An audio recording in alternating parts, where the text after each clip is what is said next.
Hello and welcome to Lavneesh Sir की class.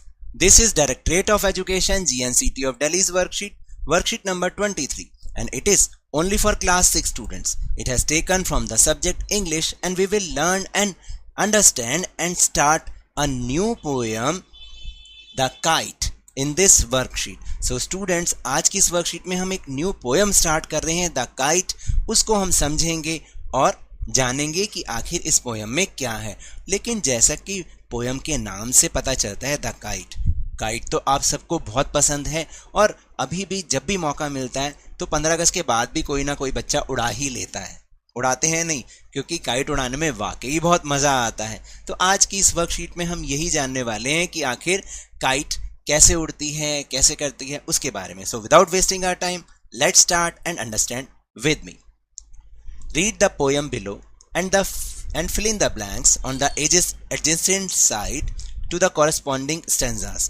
आपको क्या करना है कि पहले जो पोएम पढ़नी है और उसके साथ में adjacent का मतलब होता है जो उसके साथ में corresponding stanzas हैं, आपको उसके बेस पर उनके फिलिंग द ब्लैंक्स को भी पूरा करना है. जैसे एक स्टैंजा आप पढ़ते जाओ और राइट साइड पर जो एक्सरसाइज दे रखी है उसको आपने करना है. You can take hints from the explanation of the stanza provided. आप जो explanation दे रखी है इस stanza की, उससे भी hint ले सकते हैं. तो एक एक हम करते जाते हैं और समझते जाते हैं कि हमें करना कैसे है. How bright on the blue is a kite when it's new, with a dive and a dip. यानी how bright on the blue. Blue का मतलब sky. ब्लू का मतलब यहाँ पे क्या है, स्काई है. कि उस जो चमकीले आसमान में एक जो काइट है, जब वो नई होती है तो कितनी चमकदार होती है ना, उस ब्राइट में. How bright on the blue, यानी उस नीले आसमान पर वो कितनी ब्राइट नजर आती है जब वो ऊपर उड़ती है, बिल्कुल नई. With a dive and dip. Dive and dip का मतलब है कि डाइव लगाते हैं, जैसे पानी में हम डाइव लगाते हैं और डिप करते हैं ना, ऐसे ही वो गोते खाती खाती खाती ऊपर कितनी बढ़िया ब्राइट लगती है. It snaps its tail then soars like a ship. और उसकी जो टेल है ना वो स्नैप्स करती है, पर जैसे आवाज आती है ना, और सोर लाइक अ शिप, जैसे कि एक शिप जो है पानी की लहरों पर चल रहा है, बिल्कुल उस तरीके से वो उड़ रही है. विद ओनली अ सेल, जो कि एक सेल के सहारे वो शिप उड़ रहा है ना. As over tides of wind it rides, climbs to the crest. यानी किस तरीके से, जैसे एक शिप होता है, एक सेल के सहारे, एक जो सेल होता है ना, उसका चलाने वाला जो होता है ना, वो उसके सहारे जैसे वो चलता रहता है, तैरता रहता है, सो लाइक अ शिप, है ना, उसकी तरह से वो भी तैरती रहती है. एज ओवर टाइड्स, यानी लहरों के ऊपर. ऑफ विंड इट राइड्स, जैसे कि विंड्स के सहारे वो राइड करती जाती है. और क्लाइम टू द क्रीस्ट, यानी बिल्कुल क्रीज तक वो पहुंच जाती है. तो इस तरीके से काइट करती है. अब ये तो स्टैंजा आपको समझ में आया. अब इसी के जो एडजेसेंट यानी राइट साइड पर कुछ एक्सरसाइज दे रखे, उसी को आपने ध्यान से देखना है. अ new kite looks bright in the sky, ये इसकी एक्सप्लेनेशन है कि एक नई काइट जो कि बिल्कुल ब्राइट लगती है इन द स्काई, यानी स्काई में. As it dips and dive, जब वो डूबती है, फिर ऊपर होती है, फिर नीचे होती है, इस तरीके से.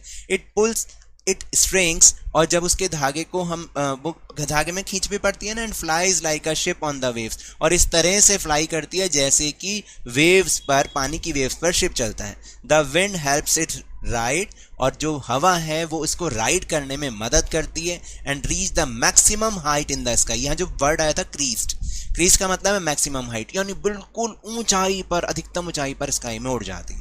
अब इसके बेस पर हमें फिलिंग द ब्लैंक्स करने हैं. The blue in the first line refers to the sky और ब्लू काइट. जो ब्लू शब्द है वो किसको रेफर करता है, स्काई को करता है या ब्लू काइट को करता है? Right answer is sky. आपने यहां पर लिखना है स्काई. ओके. फिर इसके बाद है टाइड्स ऑफ विंड, यानी विंड की लहरें, मींस विंड करंट्स और सेलिंग शिप. इसका क्या मतलब होता है? विंग, इसका मतलब होगा टाइड्स ऑफ विंड का मतलब विंड करंट्स, यानी जो हवा की लहरें आती हैं. तो दिस वन इज राइट. आप यहां पे लिख दोगे विंड करंट्स. यहां पे पूरा नहीं आएगा तो मैंने राइट का निशान लगा दिया वहां पे, ठीक है. ये लिखना है आपको, ये वाला. फिर इसके बाद है the Crest means that the kite reaches the sound या फिर टॉप। क्रीस्ट अभी बताया था ना मैक्सिमम हाइट, तो इसमें इन दोनों का मतलब होगा टॉप। आपको ये वाला लिखना है टॉप, TOP टॉप। तो अगर राइटिंग समझना है तो मैंने इसलिए साइड में यहां पर टिक मार्क भी कर दिया है। The kite looks bright when it is old और न्यू। काइट ब्राइट कब लगती है, चमकीली कब लगती है, जब वो नई होती है पुरानी होती है। व्हेन इट्स न्यू, आपको यहां पे लिखना है न्यू, ठीक है। In the sky the kite soars like a bird और शिप। अभी अभी हमने पढ़ा था बर्ड या शिप, तो राइट आंसर इज शिप। वो शिप की तरह करती है।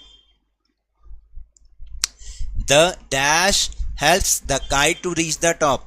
कौन उसकी मदद करता है टॉप तक पहुंचने में, शिप करता है या wind? Answer is wind, WIND। Wind का मतलब होता है हवा, है ना। इस तरह से ये एक्सरसाइज करनी है और बाकी भी ऐसे स्टैंजा के साथ हमें करना है। So let's try to understand. Of a gust and pulls then seems to rest as wind false.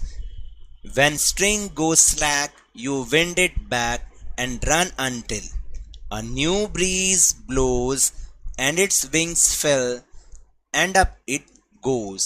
अब देखो इनका मतलब क्या हुआ, इन लाइंस का मतलब the kite rest at the top in the sky when the wind falls. यानी जब हवा कम होती है तो ऐसा लगता है कि जो काइट है वो स्काई में, आसमान में रेस्ट कर रही हो। आपने देखा ना, एक जगह जाके ठहर जाती है। You wind back the string when its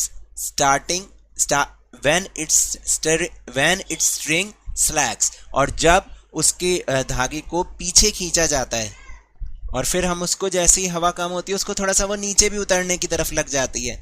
When a new wind blows you unwind it again। और जैसे ही एक नई हवा जो बहती है ना, तो फिर दोबारा से वो ऐसे ही करने लग जाती है। The new wind फिल्स the wings of the kite with air and it goes up again. और जैसे ही नई हवा का झोंका आता है तो फिर से ऊपर की ओर चल जाती है। यानी जब हवा कम होती है तो ठहर जाती है और धीरे धीरे धीरे धीरे पीछे की ओर, नीचे की ओर आने लग जाती है। लेकिन जब नई हवा आती है तो फिर से वो टॉप की ओर, जैसे ऐसा लगता है कि उसके पंख दोबारा से आ गए और वो ऊपर की ओर उड़ गई।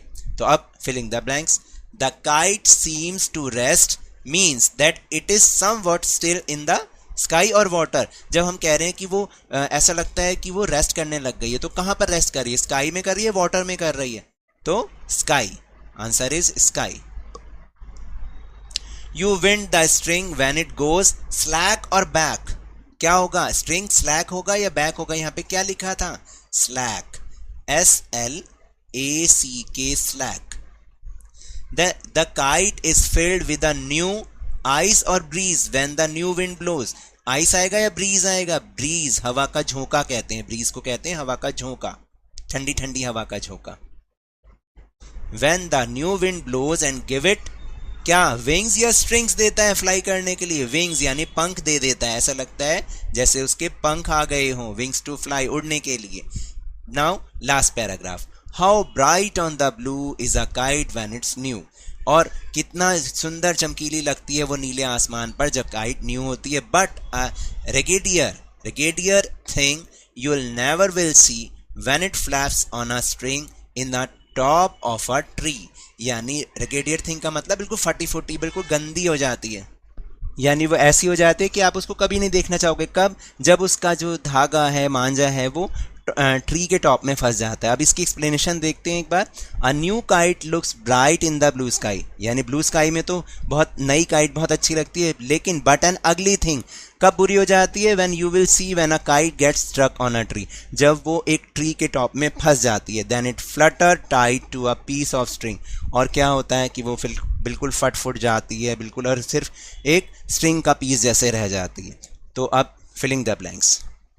The kite is struggling on the top of the creased or T। कहां पर स्ट्रगल करने लग जाती है? ट्री के टॉप में जब फंस जाती है, निकलने के लिए जद्दोजहद करने लग जाती है। The opposite of top is, top का ऑपोजिट क्या होगा, उल्टा क्या होगा, बॉटम या up? Answer is bottom, BOTTOM। Bottom का मतलब नीचे, टॉप का मतलब ऊपर, बॉटम का मतलब नीचे। Now next activity is a fun activity, drawing activity जो आप सबको पसंद आएगी। Let's see. Now let us colour the picture below following the instructions provided in the statements. अब यहाँ पर जो स्टेटमेंट्स लिखी हुई हैं उनमें इंस्ट्रक्शन लिखे हैं कि आपको कौन कौन सा कलर इसमें फिल करना है। The kite is blue, kite कैसी होगी, ब्लू कलर की। The girl has black hair, यानी गर्ल के, लड़की के बाल कैसे होंगे, काले। The girl is wearing red skirt and yellow top, लड़की ने क्या पहना हुआ है, रेड स्कर्ट पहनी हुई है और येलो टॉप पहना हुआ है। The tail of kite is green, kite की टेल कैसी होगी, ग्रीन होगी। The girl is wearing brown shoes, और लड़की के शूज कैसे होंगे, ब्राउन कलर के। तो अब यही कलर आपने यहाँ पर भी फिल करने हैं। कैसे, मैं भी आपको करके दिखाता हूँ, आप वैसे करें और बहुत बढ़िया करना। तो देखा आपने, इस तरह से आप इसमें कलर कर सकते हैं और आप बहुत ही बढ़िया करेंगे। और अब हमने टेलीग्राम ऐप पर भी अपना चैनल लवनीश सर की क्लास बनाया है, जिसका लिंक आपको वीडियो के डिस्क्रिप्शन बॉक्स में मिल जाएगा। वहां से आप हमारे चैनल के साथ जुड़िए और वहां पर आपको सारी वीडियोस के लिंक एक साथ मिल जाएंगे। So now that's all for this worksheet. अगर मेरे इस तरह समझाने से अब आपको समझ में आने लगा है तो इस चैनल और वीडियो को लाइक कीजिए, लाइक का बटन दबा दीजिए, शेयर कीजिए और नए हैं तो सब्सक्राइब भी कीजिए। But remember, when ever you will go outside please wear your mask. और जब भी आपकी टर्न आए कोरोना की वैक्सीनेशन ज़रूर लगवाएं, क्योंकि कोरोना को हराना है और ज़िंदगी को एक बार फिर से सुहाना बनाना है। इसी उम्मीद के साथ थैंक यू वेरी मच।